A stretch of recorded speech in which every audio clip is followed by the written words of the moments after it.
Hello friends, મેં Sushma Hirpara.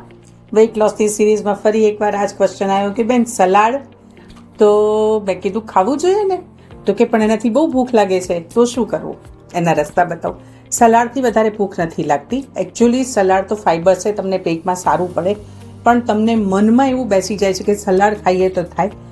Plus ધારો કે તમે સલાડમાં મીઠું મરી નાખીને ખાધું છે કે લીંબુ મેરીને ખાધું છે, તો તમારું પાચક સ્ત્રાવો વધશે, એટલે તમને એવું બની શકે કે થોડી વધારે ભૂખ લાગે. એના કોમ્બિનેશનમાં શું કરવું જોઈએ? બાફેલા મગ છે, બાફેલા ચણા છે, એની સાથે એડ કરીને તમે ખાઈ લો તો તમને સલાડ સરસ પડશે. પછી અથવા તો ઘણા નથી કરતા પહેલાં સલાડ ખાય ને પછી દાળ ભાત ખાય ને પછી એવું વારાફરતી એવું નહીં, જમવાની સાથે જ તમે લો.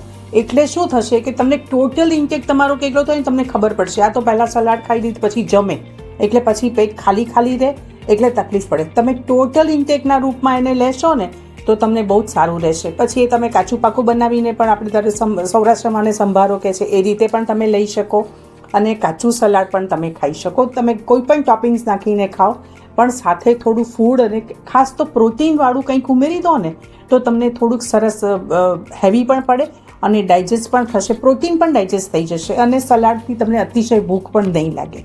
Even you can use અડદનો papad.